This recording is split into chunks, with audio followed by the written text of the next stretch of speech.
Hello and welcome back to Let's Play Gateway to Homeworld. We last left off, we taught a lesson, came back, checked out the place of seeing, checked out the gardens, read some interesting prophecies, found out that someone wants to talk to us at 3 p.m. at the place. Got nothing better to do.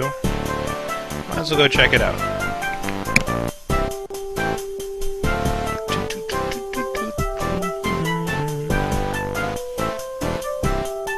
Walk on the place of moving, and a attendant leads you to a tram car, which was out at the campus station. Attendant speaks a few words into the headset, and immediately returns to his work, takes no more notice of you. Talk to attendant. Attendant doesn't even notice you. What a jerk. Alright, well, let's go to the theater. Sir, take a seat near the back and sit down. Let's see what the rest of this show is about. Each of you begin to file in the doors and take seats around the platform in the center. Some of them stare at you rudely as they pass by, but most are friendly and cheerful. Many greet you before they sit down. More Hichi enter and sit around the room. Although the room is not crowded, more than half the seats are taken now. The lights dim and the crowd hushes. Suddenly a column of light erupts from the platform in the floor. The light resolves into images, holograms. Music floods from unseen speakers and the audience settles into their seats. The image of a male Hichi appears in the column and the music softens and he begins to speak. His voice is clear and deep. It seems to entrance the audience. No one stirs. The speaker continues his story. In some cases, the Hichi decided to take a hand in the promotion of intelligence. Certain races, it was clear, had the potential to eventually develop into spacefarers. These the Hichi harvested. Great ships were constructed with oh. Well, we read that. Okay, well, never mind then. Southwest. Let's wait until 3 o'clock. Wait until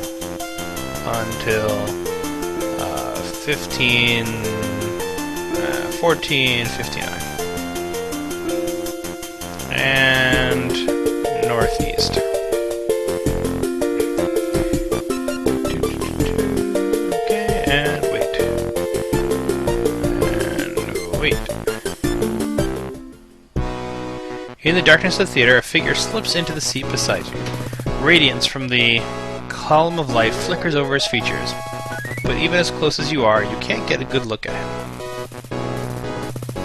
Oh, that's a pretty good look.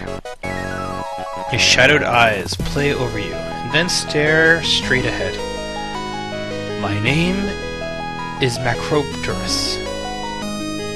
Macropterus. Sure. I am a student here, but I am also a member of the underground religious sect, the White Hand. We sympathize with your situation, and we wish to help. I personally can do nothing, but other members might. Here is the Hand's location. He hands you a black card. Put this into your ship's computer, and it will take you there. Oh, okay. We are quartered under an ancient temple on the ancestral homeworld. Long ago, the temple priests were very selective about who entered. They wished to protect their secrets from prying eyes. Therefore, they made their inner sanctum extremely difficult to penetrate. Only those who were familiar with the elements could do so. We have kept the locks they left for added security. Interestingly enough, they seem to be derived from Sterigma's prophecies. The second verse specifically. A rather morbid section to base an entry system on. He looks at your puzzled expression. Sorry, it's my field of study, and I tend to go on about it. Here's exactly what you must do to enter. At that moment, the lights go up. You see your companion perfectly for the few seconds he remains. With what looks like a pained expression, Macropterus leaps to his feet and strides to the door. Other members of the audience look over to you and wave their greetings. Some come over and look at you curiously, but then file out the doors. Soon you're left alone in the theater. Your score's gone up by 10. Southwest. That was exciting. Now, suppose I have another, he's still asleep. Worst escort ever. Supposedly I have another, lesson to be told at 8 o'clock, so let's wait until 1955. And wait. Light turns green. Let's go give our lecture. We've already seen all that.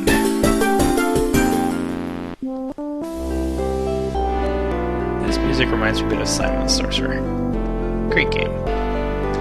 I'd like to speak a little about life on Earth. Our planet is immensely overcrowded. Earth is home to over 20 billion people, most of whom live in poverty and discomfort. We have longed to colonize space, much as you have done. What we have lacked, though, is the ability to transport a large number of people off-planet. The ships we discovered on Gateway could carry 1, 3, or 5 people at a time, hardly an efficient way to offload a significant portion of Earth's population. Therefore, our one planet is our only home. Because of that, you'd think that we would value it, care for it. Hardly. Earth's resources are all but exhausted. We have destroyed all of Earth's natural ecosystems. Ecosystems. We've lost hundreds, if not thousands, of native species and almost destroyed ourselves in the process. Only a sweeping simplification of the biosphere saved us. Now we survive, but without many of our natural neighbors. Nor do we save our violence exclusively for our habitat. We hate each other almost as much. Unlike you, humans tend to group together in tribes, which sometimes grow to a size of nations. When a human identifies with others in his own society, he emphasizes the differences with those outside. Ethnic tensions and unreasoning hatred have brought about conflicts, even wars. We destroyed hundreds of square miles of land in our wars. Atomic weapons have rendered them completely uninhabitable.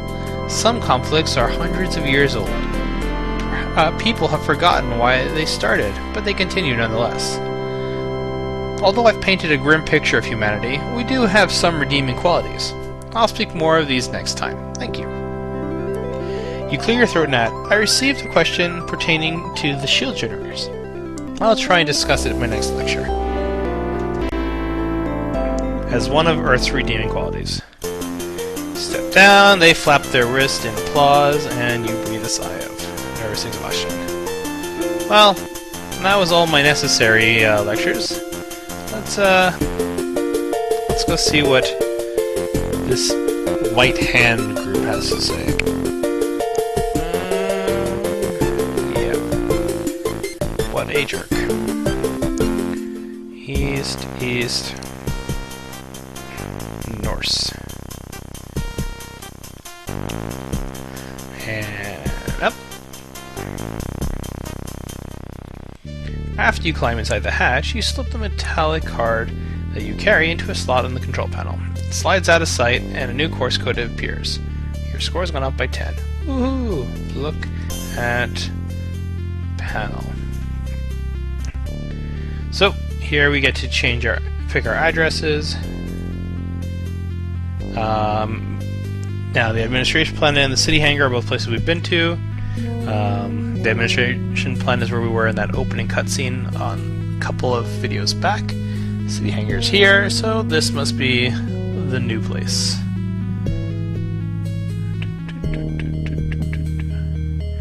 And yep, let's go there. We've seen this picture before. The transport shoots out of the hangar tube and lifts from the surface of the planet. The ship weaves through blindingly bright bright stars of the core, and towards another, more barren world. You touch down at the base of a rocky hill. Yeah, Rocky! Greatest rooster ever. And down we go. Landing site. A hill blocks the low, harsh sun. Orange twilight illuminates a land of scoured sand and rock. Atop the hill, the silhouette of a strange temple looms over you. Rough stone spires rise to either side of the path that leads up to the temple. Grayish-green vines, the only visible life, are tightly twined around the spires. Your ship sits behind you. A small metallic object perched on a nearby stone spire seems to wake up.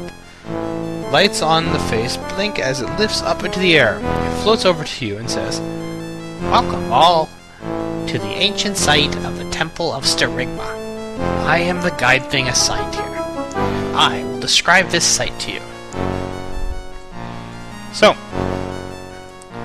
that's a guide thing. The guide thing is a small Heechee-made robot that hovers about 3 meters in the air. There's no appendages, proximity sensor speaker. Guide thing twirls around the stone spire and says, "Although the Temple of Sterigma is one of the smaller historic sites of the ancestral homeworld," this is the ancestral homeworld, "it is nevertheless interesting, especially because of the beliefs of its builders." Which would mean these vines, grayish-green vines, are twined tightly around the stone formations here. One touch tells you that the plant is as hard as steel. Aha! This sounds like ironweed. In fact, it says ironweed vines right there. So, yeah, those are ironweed. Let's see what else the thing has to say. The ancient Heechee were relatively primitive. Unlike the present-day inhabitants of the core, the Heechee that created this temple were as interested in religion as they were in science. Even then, the Heechee did not worship abstract gods. They prayed to the elements: stone, air, fire, and water. Stone spell and says, "The religion was scientific after a fashion. Many of the early Heechee technological achievements were made by members of the temple. They strived to bend the elements to their whims, and they succeeded. The results, perversely enough, served to hasten the demise of their own religion. Every scientific achievement stole a little more mystery from the elements. When the last shroud of unknown fell from the physical world, the religion became science. The Heechee no longer worshipped the elements, but they retained a great respect for them, which remains to this day." Wow. Social commentary much? "This site recalls the days when there were still mysteries in the universe. The temple itself is a work of art that required years of intricate carving. The northern region of the temple is dedicated to air. Legend has it that the pit in the center of the altar is bottomless. Some have sought to learn its depth, but the majority of Heechee wish it to remain a mystery. The eastern region is dedicated to the element of fire.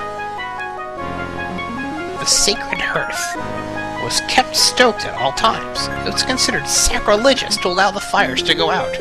It was finally extinguished when the last high priest died. Wow. The southern region is dedicated to the element of water. An endless spring used to flow into the altar's tureen and drain through the carved slots around it. Although the spring has ceased to flow, carved stone waves still fill the tureen. The western region is dedicated to stone. It is told that after the altars were fashioned, the ground itself rose up into the shape you see today. The 4 stone discs in the center plaza are graven with icons. The purpose of the icons is unknown, but the discs are thought to be platforms upon which priests engage the secret ceremony. Thank you for listening. Message will repeat. Okay, well, that was that.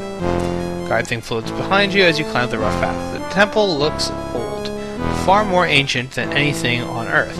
Carved from huge blocks of stone, the work is masterful, but more primitive than any other Heechee art you've seen. The interior carvings seem to follow themes. Each wall concentrates on one of the 4 basic elements. In the center, a raised plaza contains 4 stone circles. Look at stone discs. The 4 stone discs are set into the green marble plaza, and in the exact center of the floor is a circular depression. I'm so depressed. Each of these discs is engraved with an icon inside a triangle. You see a plant, a dagger, a hammer, and what looks like a pair of wings. Upon closer examination, you discover that each of the discs can be turned so the icons can point at different altars. The guide thing bobs up and down and says stuff that we've already seen. So, move or turn disc. can see it from above. So let's see. This is probably what they were talking about involving the second Strigma thing. So it was wings in air. Looks like a pair of wings. Then knives of fire. And waves of like flooding water, and stone on the hammer. Or hammer on stone. Or not. Did I get these backwards? Yes, I did.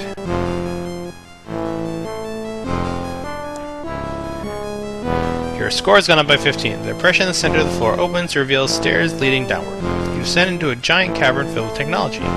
Cloaked figures work silently throughout. One of them notices you and guides you through a doorway to a small chamber. Inner sanctum. Modern technology covers the walls, but behind the machines you catch glimpses of temples' ancient wall carvings. A huge screen on the north wall dominates the chamber. It is currently dark. In front of you, there is a long stone table.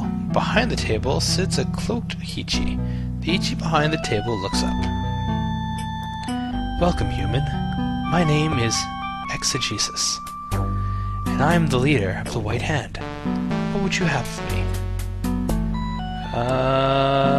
Let's be a douchebag. Are you one of those religious nuts? He spreads his hands and says, I'm afraid so. Compared to most Heechee, I am a zealot. The public tends to focus on purely scientific issues and ignore the larger ones. Exegesis, cool name. What does it mean? I took the name when I entered the Hand. It means bringer of knowledge. Okay, well, what is the White Hand? The Hand is a select group of Heechee that follows certain beliefs. Although most in the core believe that lifting prolongs life indefinitely, the Hand feels differently. Oh, what are you talking about? When a Heechee dies, he is lifted into the ancient ancestors. His personality is electronically copied into data space. There, he functionally exists forever. The Hand, however, believes that this copy is not truly the Heechee that died. It is only a computer program made to act and react exactly as he did in life. What's the difference? A copy can be made of a living Heechee. If this is done, the copy will function the same as the original. This doesn't drain the life from the Heechee. They coexist easily. Therefore, since we know that the Heechee's consciousness is not transferred to the copy before death, why should it be any different after? No. When a Heechee dies, his consciousness goes elsewhere, not to a computer. The Heechee want to believe that the program is the original to escape grief. Okay. Where does it go?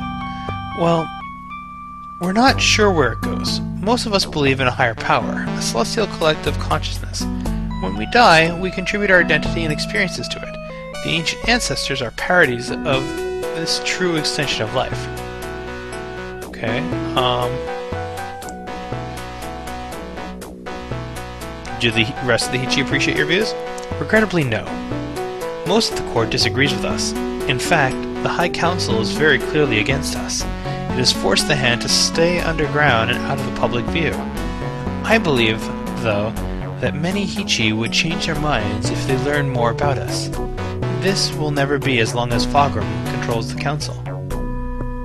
Okay, what are the mass minds, or ancient ancestors, or whatever you call them? What exactly do they do now that they're dead? Interestingly enough, the Heechee proclaim great respect for them, but they are treated as second-class citizens.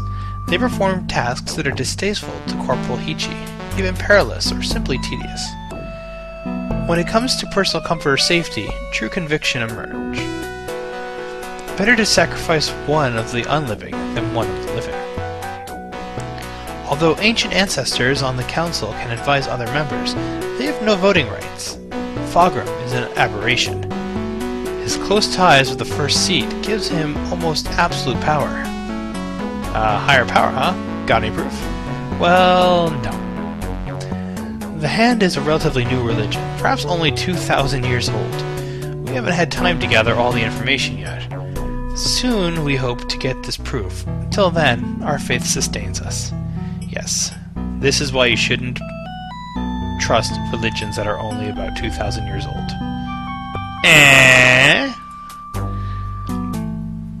Okay, Fogram, I know that slimeball. He's the one who's keeping me here. Yes, though his influence with the first seed... through his influence with the first seed, Fogram controls the council. He has done so since his lifting, thousands of years ago. Before then, he was the first seed. He was the one who led the Heechee into hiding. Many felt that fleeing was a mistake, but the tragic death of his chief political enemy cemented his power. While he remains, our hands are tied. Okay, well this is all interesting, but it's nothing to do with my problems. Ah, yes, your problems. Let me see if I can sum them up. You are stranded here in the core while members of your own race summon the destruction of the assassins upon your homeworld. Fair analysis? No, not at all, except the part about the assassins, and me being stranded. And pretty much all the rest. I sympathize with your situation, as does the Hand. Now that you've proven that there is other sentient life in the galaxy, the Heechee have no more excuses to remain in hiding in this black hole. We are far too insular. At best, we should emerge and aid your race against the foe. This will never happen with the current council. At worst, I believe that, if you wish, you deserve the right to die with your race. We will do what we can to make this possible. Technicians of the Hand have looked at your ship and have discovered 3 major components missing. These components work together to pierce the black holes of Event Horizon. Without them, you are stuck inside the core. Okay, well, 3 components. Do you have them on you? No. While the Hand is a large storehouse of technology, what you need is tightly controlled by the Council. We cannot get these components without alerting the Council to our presence. Okay, well, what components? The cohesion field generator is missing, as well as the gravity lens. They also stripped the nav data chips. We might be able to help locate 1 or 2, but all are extremely hard to come by. Okay, well, if the Hand is so great, why don't you send some people out to get the stuff for me? We would, my human friend, but the punishment for theft is to be lifted into the mass minds. To us, that would be a sentence of death. Okay, tell me about this cohesion field generator. The cohesion field generator strengthens the bonds between molecules. The module would fit in the palm of your hand. Its field flows through matter up to 3-meter radius. Inside the field, matter becomes impervious. For example, any liquid affected by the field would become as hard as stone. In conjunction with the gravity lens, the field generator protects the ship against the immense gravity tides of a black hole. Oh. Okay, I'll tell you about the gravity lens. A gravity lens can negate or reverse gravitational pull, depending on how it is tuned. With the cohesion field generator, it protects both the spacecraft and passengers against gravity tides. Without it, you'd be plasma by the time you emerged from the other side of the event horizon. Ew. Okay, well, tell me about a nav data chip. Navigating the event horizon of a black hole isn't particularly straightforward. The entry and exit angles are precise. Much of the course information is dynamic and calculated at the time of crossing. Specialized programs and data are needed. These are burned into a unique firmware chip on every ship that is slated to make the journey. Yours has been removed. Okay, well, where could I get a field generator? Cohesion field generators are not common. They are used almost exclusively on spacecraft. There is one other use, however. Archaeological teams are outfitted with them in case of emergencies. If, during a dig, something begins to crack, especially cave walls in an underground site, a member of the team will introduce the field. This will either save the artifact from any further degradation, or support the wall until it can be reinforced. It just so happens that I know of such a site nearby. The find, an ancient carved column, is the main support for the surrounding cave. Their attempts to remove the accumulation of thousands of years caused it to crack. They quickly put the field generator on the column and left to obtain assistance in shoring up the site. They are still waiting for further funding. Here's the course code. He hands you a metallic card. If you can find a way to remove the generator without bringing the site down on your head, it is yours. Okay, well, where can I get a gravity lens? Gravity lenses are more common than field generators. Their use is a little more varied, and the effects a little less lethal. Unfortunately, I know of no lens currently being used. I know of a lens being used. That guide thing said that there was one underneath the place of seeing. Where have I Navchip? There are no other uses for the chip. Its only purpose is to guide spacecraft through the event horizon. I have no idea where you could find one without stealing another ship, which is impossible. Okay, well, we'll look around for that. What do I do once I get the stuff? If you get the components, all of them, bring them back here. Our engineers will modify and install them in your ship. Then, you'll be free. Okay, well, stand back and watch my dust. Very well. I wish you luck. Please return if you need further counsel. Well, I guess we got our next quest. Let's, look at screen. It is a standard Heechee design hollow screen. Exciting. Alright, well, let's get out of here. One of the cloaked Heechee opens a door and escorts you back out into the temple. And the guide thing talks. No one cares. Okay. Up. Okay. Thing lands on the flat spire and shuts down. After you climb inside the hatch, you slip the metallic card that you carry into a slot in the control panel. It slides out of sight, and a new course code appears. Your score's gone up by 10. Look at screen. Look at panel. And we got another place.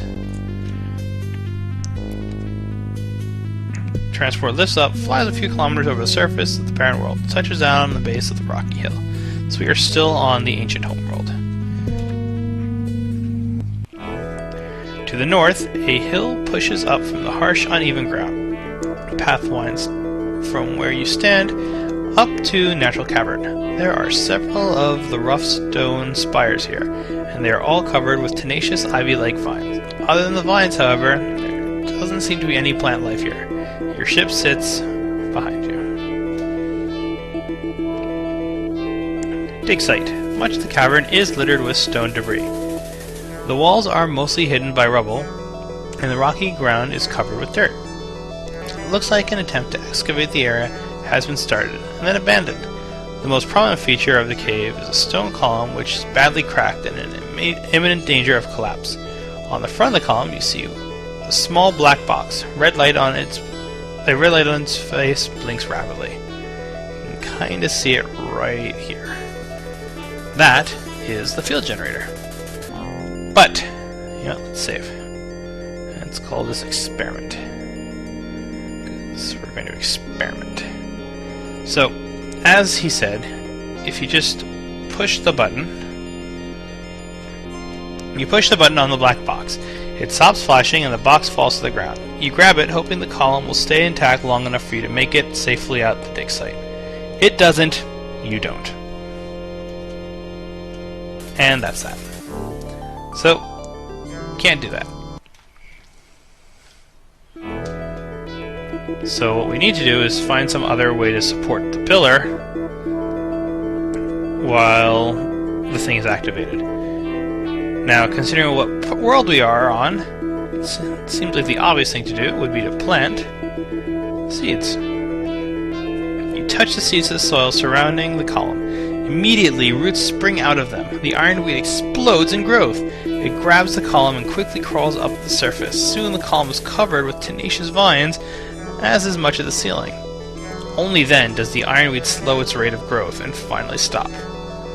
Your score's gone up by 15. And by the way, holy crap. That's pretty incredible. Okay, well, now that it's covered in that vine, let's try pushing the button again. You press the button on the black box. It stops flashing and the box falls to the ground. The column immediately begins to fall apart, but the ironweed wrapped around it holds the pieces together. The ceiling rumbles, but stays where it is. You also notice a small shiny object fall from one of the cracks. It lands on the ground next to your feet. Okay, well, let's take the generator. You get 5 points for that. And let's take the shiny object. You Grab the object from the rubble at your feet. It looks like a badge of some sort. Your score has gone up by 5. Look at a badge. The object is a small golden badge.